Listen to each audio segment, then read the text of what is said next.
guys, just got out the shower.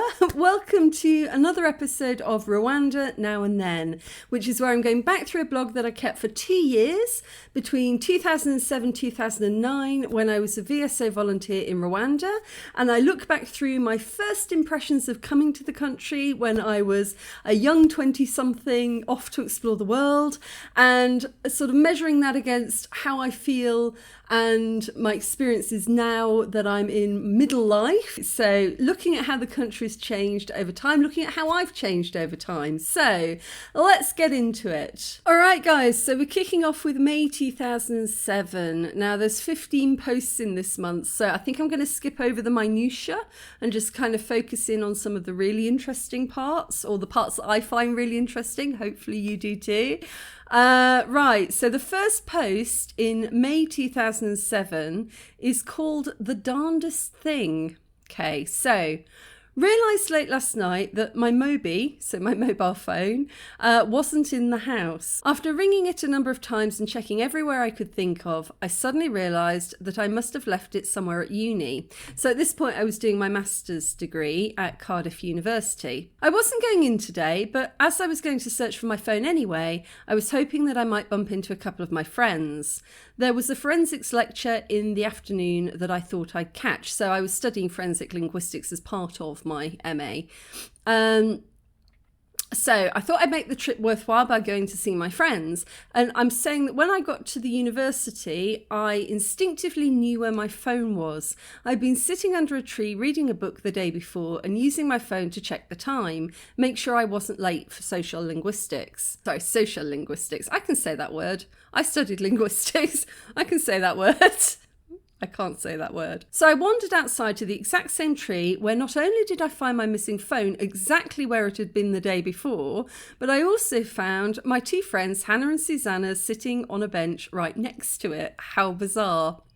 I'm lucky like that though. I once left my bag in the loos at Reading Festival and only realised about half an hour later when I went back the bag was still there with everything in it. The flukiest was New Year's Eve in Sydney with my friend Phil.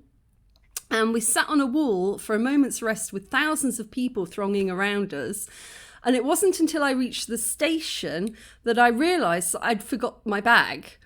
And it had my money in it, my bank card, everything in it. So we were travelling around Australia at the time.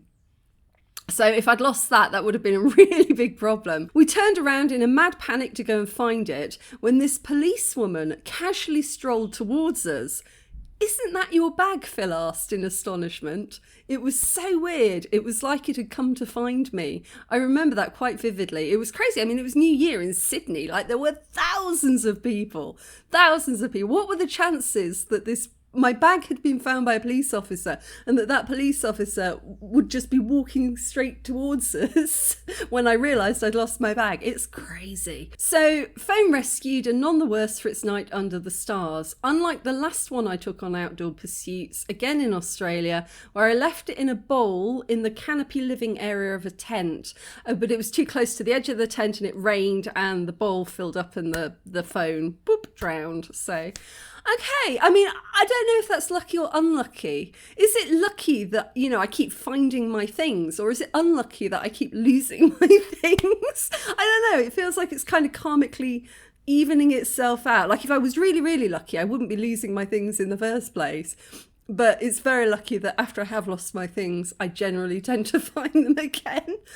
I don't know. Where's the weirdest thing that you've left something and like the flukiest circumstances, like the most unlikely circumstances under which you got them back? Let me know. So yes, as I mentioned in the last video, we're in May 2007 and I didn't leave for Rwanda until the end of 2007.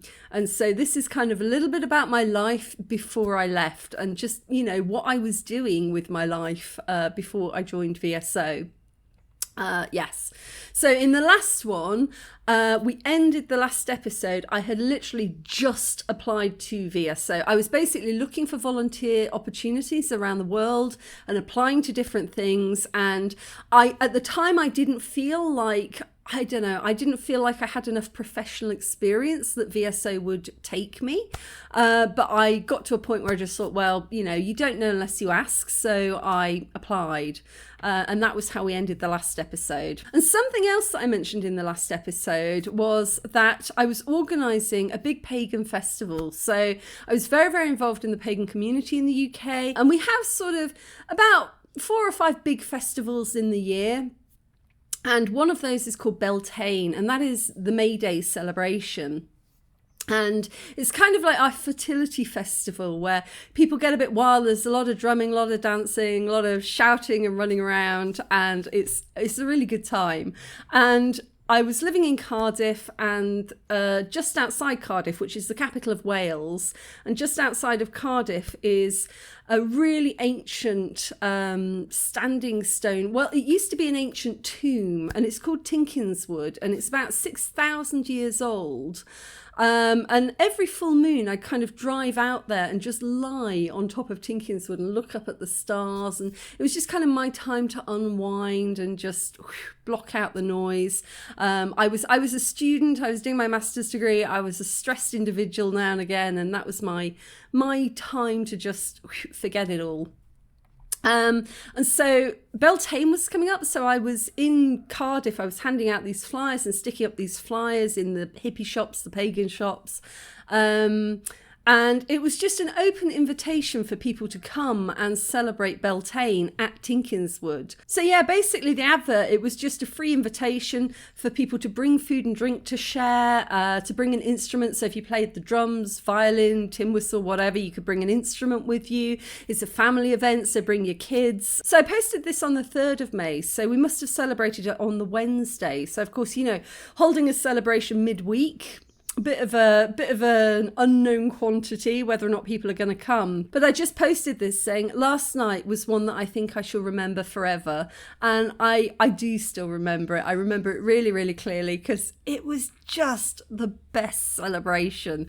You couldn't have planned it, and it had a very inauspicious start. So I'd set up this little Facebook group for people to join, and only about 10 people had joined it. So I'm thinking, it's not going to be a very big celebration. Most of the people who joined it were members of the local pagan, student pagan community anyway. So I already knew them. And I put up some flyers in shops around town. So I was saying by the time that the day came around, I thought maybe 5 or 6 people might turn up. I wasn't feeling very expectant. So it was quite a hectic day. I was planning on just chilling out and getting some food ready. But then the phone fiasco happened, which I just told you about, and I had to go into university and search for my phone. And I ended up trudging across town to a guest lecture, which didn't finish until 3:30, rushing home and getting everything ready as I could. I wasn't relaxed when I left the house and had to swing by Tesco's for disposable barbecues. Did I? I went and bought disposable barbecues. I don't even remember that. But really? Disposable barbecues. Okay. Those were a thing. Those probably are still a thing. So I got a call before I left the house from Cardiff University Pagan Society, CUPS for short, saying that they were on their way, which was encouraging. So, maybe there'd be 7 or 8 people, 10 maybe. I don't know. It's always that nervous thing if you're organising a party and you're not sure if anybody's going to turn up. It's always a little bit, Okay.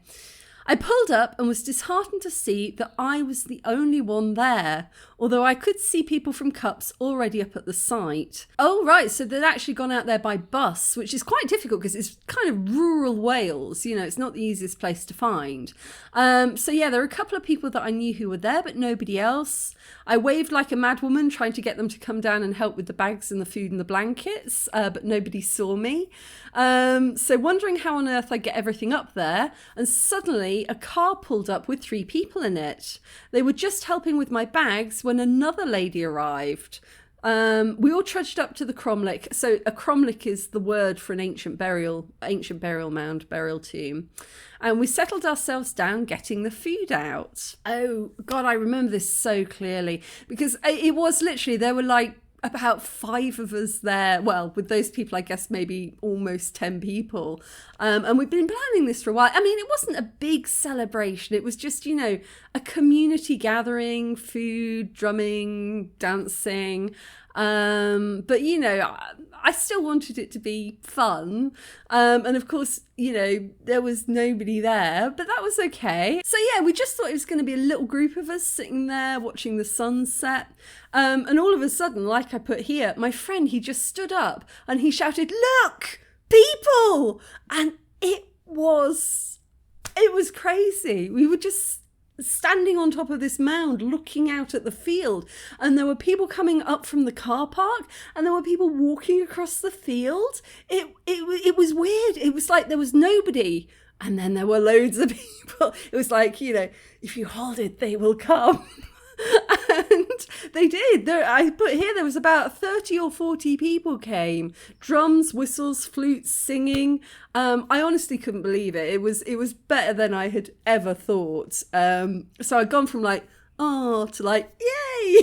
Oh yeah, so I've written here that I did choose that night because it was the night of the full moon, and for me, Tinkins Wood, the full moon, it had a kind of a special connection. Yeah, so we're sitting there, and as the sun was going down, there was no sign of the moon, so it was just getting darker and darker and darker. And people were starting to say, well, maybe there's too much cloud. But there weren't any clouds. It got darker and darker, and then all of a sudden, my friend Davith nudged me and said, "I think that's the moon." And I was like, where? I was thinking, no, it can't be. But it was this bright, red, fiery ball rising from behind an Incan tree silhouette. So yeah, Tinkins Wood is surrounded by a very, very small forest. It's not really a forest, it's a few trees. But yeah, this bright, red, fiery moon was coming up between the trees. So it must have been a blood moon. It was rising quickly, and as it did, it changed. Yeah, I remember this. It changed. It was blood red, and then it went bright orange, and everybody stopped what they were doing and just stared at it. It was the most unbelievable moonrise. We went quiet just watching this. It was so spectacular. And then everybody just started drumming and singing. Mead was quaffed from drinking horns. So, if you watch my New Year's videos on here, I drink from a drinking horn. So that's my drinking horn I drink from at New Year. This is a Rwandan horn. I went to a lot of trouble to find this. You might have seen the video. And in the UK, we fill those with mead. And mead is like a wine, a honey wine, quite strong and sweet. It's very, very good. So there were kids there. People had brought their families. And after the families had gone home, we lit lots and lots of candles. And it was just nice and quiet. And we just covered the ancient burial mound in little tea lights. And we sat there and we talked. And it says here that by the time we left, the moon was high up in the sky and it was bright, crisp white, and it cast a pathway, so that the opening of the tomb was here and the moon was here, and it was like it just shot a pathway of light into the tomb. It was honestly, it was one of the most memorable festivals. It really has stuck with me. It was a really, really magical evening. I couldn't have predicted that. I turned up thinking, maybe there'd be like a handful of us there and we'll sit and have a drink and go home. And then it just turned into this spectacular festival. And I honestly, I feel it was because it's Tinkins Wood. She's a beautiful, beautiful old ancient site, and she wanted people to come and to celebrate. So, people wouldn't have turned up if she didn't want that. So it was nice. Gosh, yeah. Those were good times. And then a couple of days later, so I'm in my 20s here because, I went out and did that. And then the next day I'm saying, morning has broken. It's 5:45 in the morning and I've just stumbled up to my room. It is broad daylight outside. I can't believe it. So it sounds like I went on an all-night bender with my best friends. There was a little group of us at the time, and we just headed around town. So there was a pub called the Rummer. Let's see if any of these still exist. So a pub called the Rummer in Cardiff. Does anybody remember the Rummer? I remember the Rummer. The website is now for World of Tanks. It's just taken me through to some kind of advert. The Rummer Cardiff. It still exists!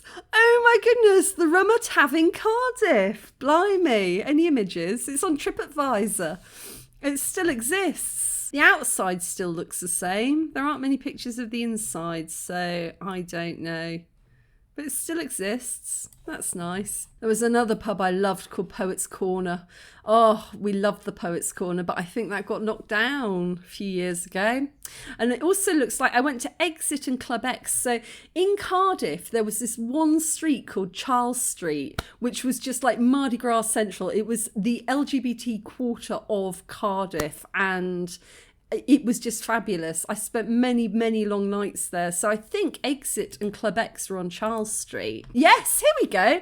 Exit is one of Cardiff's oldest gay nightclubs. Oh, it was just a fantastic atmosphere. Because I used to spend half my time on Charles Street and half my time in the pubs. Charles Street, goodness. I don't think it is what it used to be. I think it's very much subdued nowadays. I don't know. I heard from a friend a while ago that it isn't what it used to be. But it was just such a fun place. Like, all of my straight friends loved going out on Charles Street because the music was so good. It was like wall-to-wall ABBA, you know? Everybody loved the clubs on Charles Street. But then, like, my friends from Charles Street going out on the straight scene, not so much, you know? It was more sort of just sitting around with a pint and sort of, yeah, you know, different atmosphere. And I love both of them. But yeah, Charles Street was a blast. Then I spent a day in Bath with a friend, drinking again. Bath is this beautiful, beautiful town, sort of on the border of England and Wales, west of England. Very, very nice place. Lots of good old pubs. Then some blah, blah, blah, blah, blah, blah, blah, blah, blah. Time to unwind. I'm in a state of absolute happy contentment. That doesn't happen very often. Today was the deadline for my final essays. I've now finished the taught part of my master's degree. Can't believe how fast the time has gone. I'm sitting here now in my attic, listening to the torrential rain on the window outside and thinking how far I've come in the past 6 months. So yeah, I went into uni, handed in my final essays, and then went out for brunch with my friends from the course. We sat and chatted for ages, then headed into town where we parted company. It was weird knowing that we weren't going to see each other every week anymore. It's all over. But we're going to arrange to get together now and then to hold dissertation escapism sessions. So we'd finished our essays with the masters as a taught part for which you write essays, and then at the end there's your dissertation which you write on your own. So yeah, it was the end of an era. I mean, I did my masters in a year, so it had been an intense year of just bonding with this small group of people. And now we come to the end of it, and you know, there's that sense sometimes in life where you've spent so much time invested with a group of people and focused on a specific task, and then you get to the end and it's the end of a chapter, you know. You've finished that part of your life and you know it and you're aware of it. I was ready for the next part, but it's still sad to say goodbye to people. There's another post here about dreadlocks. If you remember from the last video, I was making a bit of extra money whilst I was studying by dreadlocking Caucasian hair. It's one of those things, dreadlocks, people used to ask to get them because they thought it was a really, really easy hairstyle. And it is a really, really easy hairstyle once it's settled in, once it's all kind of locked up. But at the very beginning, with white hair, with Caucasian hair, when you first dreadlock it, it's just these fluffy, fluffy little poofs. It doesn't quite look as you imagine. It's not like Jack Sparrow right off the bat. You've got to really work at it. So for about the first 6 months to 9 months, you've got to roll them every day. You've got to kind of add a bit of lock pepper, make sure that they're, you know, really knotting up properly. And then later down the line, they turn into these beautiful, strong, solid locks. But it's one of the hardest hairstyles to manage when you first get it done, and then it becomes one of the easiest. But yeah, it was a skill that I enjoyed. It made me a little bit of pocket money. Oh goodness, I'm so busy gabbing. I've completely forgotten to drink my tea. I think it's gone a bit cold. Yeah, a little bit tepid. Never mind. What's the next one? Oh, okay. This is a bit of a random post. I'm going to just throw it in there because it's a bit of a random one, but I joined Cardiff Rifle Club. So I said, I've been looking for a new sport. And what it was, I don't know. I was looking for something to do with my time, my spare time, something that would help me to relax in between my dissertation writing bouts of crazy. And so I decided to take up shooting. It was, my goodness, it was very, very interesting. I'm strongly anti-gun, or at least, how do I put it? I definitely don't think that people should have them in their homes. I think that's not a good thing. Like most British people, we don't do guns. And so in the UK, you can have a gun licence for a rifle. Automatic weapons, no. Rightly so. Nobody needs an automatic weapon. But when you're like really against something and then there's a little thing in your brain that goes, yeah, but do you really know what it is? Do you really know what it's actually about? And so I decided to go and find out. I found that there was a rifle club in Cardiff and I just thought, well, might as well just go down and see. And they were really, really welcoming, actually. So, as with, I think, all rifle clubs, you can't take the guns home. You can't take the ammunition or anything. Everything stays at the club. And then you go and you check in, you check out again. All really, really safe. And I wasn't too sure what to expect because, you see on all of these American shows, people down the gun range and they're all like this, standing there just shooting. I thought it was going to be like at the fairground where where you shoot those targets and it makes something happen. I didn't think that it would be that carnival atmosphere, but I thought it would be like standing there like with a rifle or something, just shooting at targets. And I was partly right, but we weren't standing. We were shooting prone. So you've got this really long sort of alley, guess like a bowling alley, like you're here and then there's this really, really long kind of tunnel with a target at the very end of it, a small little target. And you have to wear this jacket. They strap you in. It's a bit like a straitjacket and it's canvas. And mine was a little bit too small for me. And it just locks your arm in position like that, and you rest the gun on top of it, and you're lying literally sniper style on the floor. It's the most uncomfortable position I've ever been in. It's the jacket, it kind of constrains you. So like, even if you fell asleep, your arm would still be in that position. And it's what we were shooting, .22 and Schultz bolt rifles, was it? We were shooting, .22 and Schultz small bore bolt rifles, which looked like this. And it was just hilarious. And it really kind of changed my opinion on shooting as a sport, because I just always looked at shooting as, it's just like point and click, isn't it? It's like, there's no skill to this. I was wrong. I don't know if anybody's going to understand or believe me when I say it's a meditation. You're lying in the most uncomfortable position you've ever been in, sweating, staring, squinting down the sight at this tiny, tiny little target, like down the other end of the building.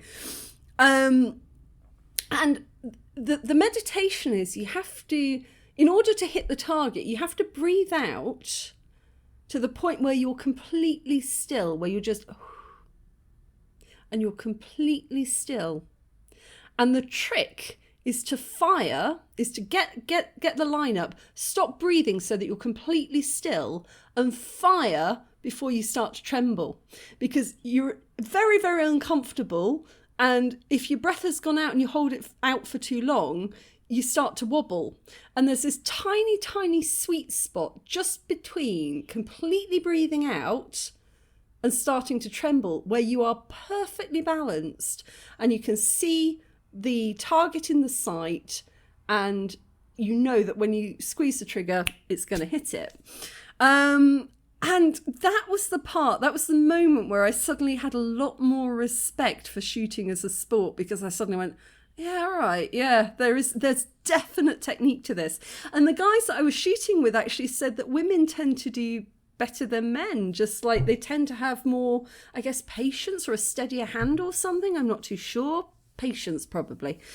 Except for me, I'm not very patient. But it was just fun. It was really good fun. And I actually did really quite well. This was my first ever attempt shooting. I never shot a rifle before.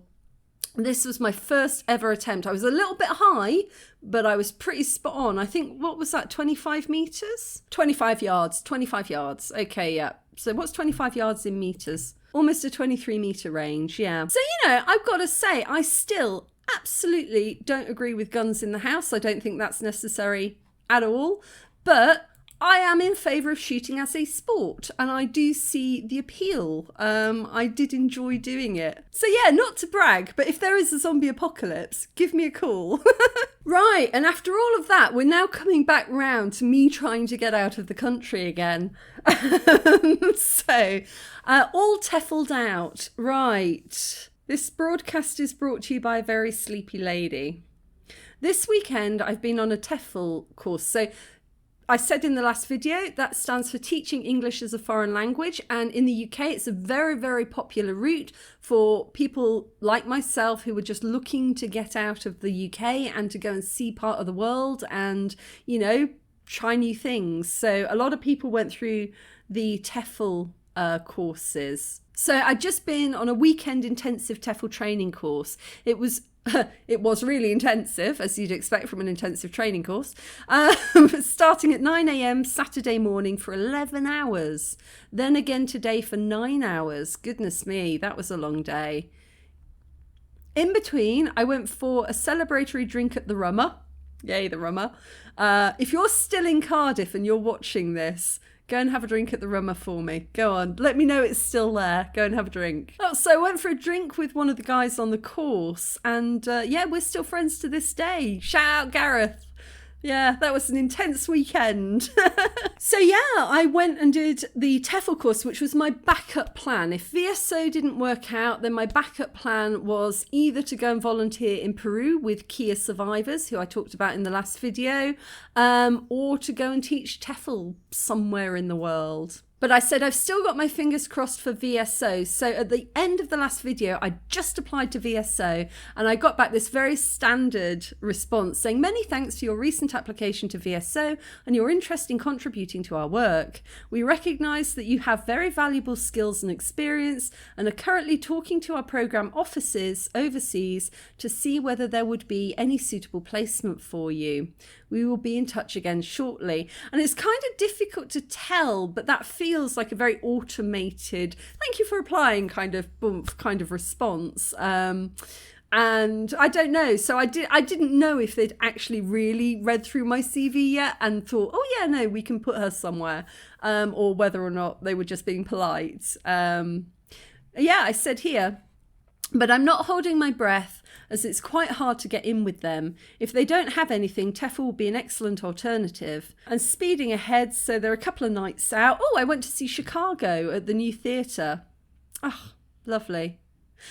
I think I've still got the programme from going to see that. That's interesting. When I did my memory box video when I was in the UK last, I pulled out a whole load of theatre brochures. And I'm pretty certain that Chicago was in there. Oh, and Eric from the first episode. French Eric. Apparently we went out for a drink and he was heading off back to France.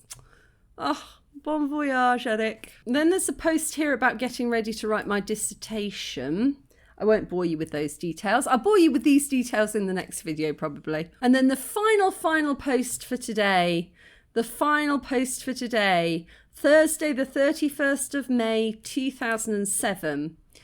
Just a quick update on VSO and my travel plans. Here we go.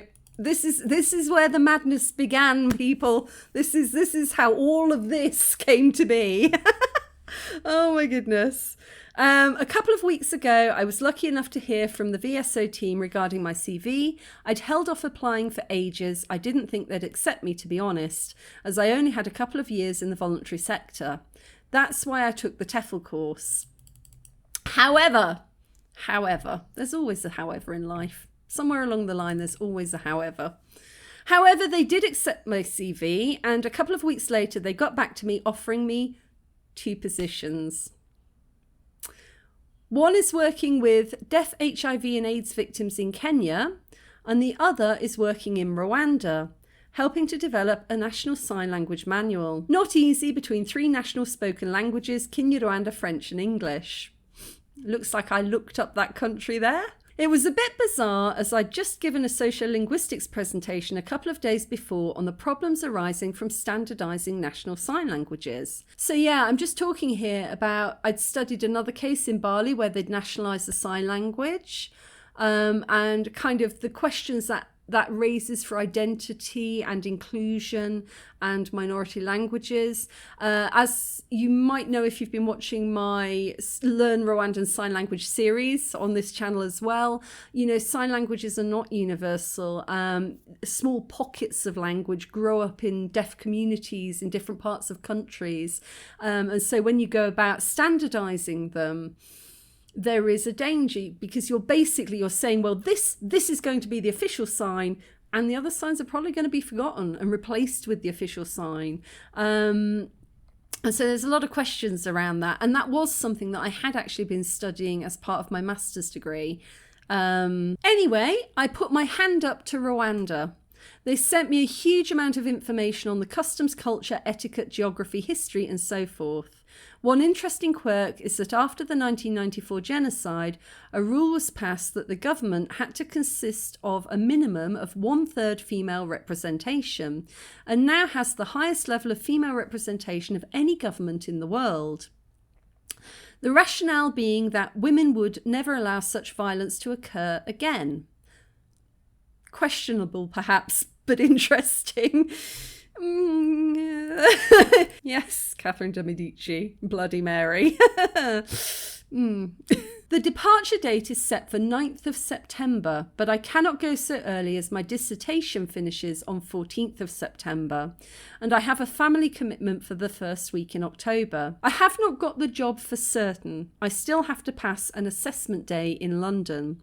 I have the preparation material, but have not been issued with a date yet. It is a non-competitive interview, but quite full on, assessing your character and asking many personal questions. So non-competitive interview is basically meaning that, you know, there are no set limit to the number of people that they can take on. It's not like 5 people are applying for one job and you're competing against each other. It's 5 people applying for 5 openings, but they don't have to accept all of you. So yeah, yeah. Does that make sense? Yeah. Anyway, I shall write more about this because long and the short of it, I was going out drinking again. Oh, I had a fun life in Cardiff. I had a lot of fun. Yeah, I did enjoy Cardiff, to be honest. So yeah, I mean, that's interesting as well because it's clear that it happened very, very quickly from them accepting my CV, accepting my application. So I didn't give the exact date of when they sent the many thanks message, but I think it was only, you know, maybe a couple of weeks between that and, hey, we've got 2 positions, where would you like to go? And it's really interesting because I do remember a very small discussion about, you know, thinking that Kenya would be safer, like my family thinking Kenya would probably be a better place to go because it would be safer.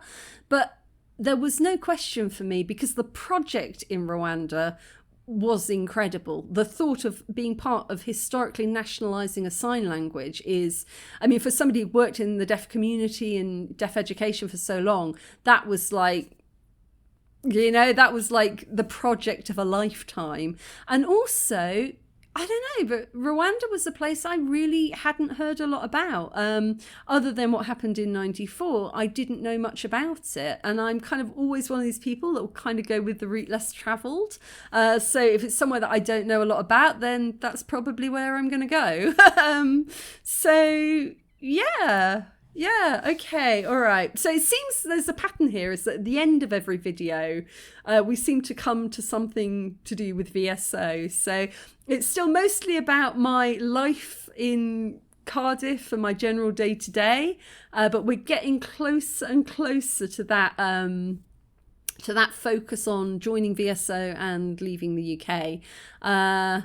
So yeah, I was still pretty hopeful at this point that they would have something for me, but I was also starting to get a bit nervous because I was starting to realise sort of how much was involved, like, so, at first I didn't think that they'd accept me because I didn't know if I'd got enough experience.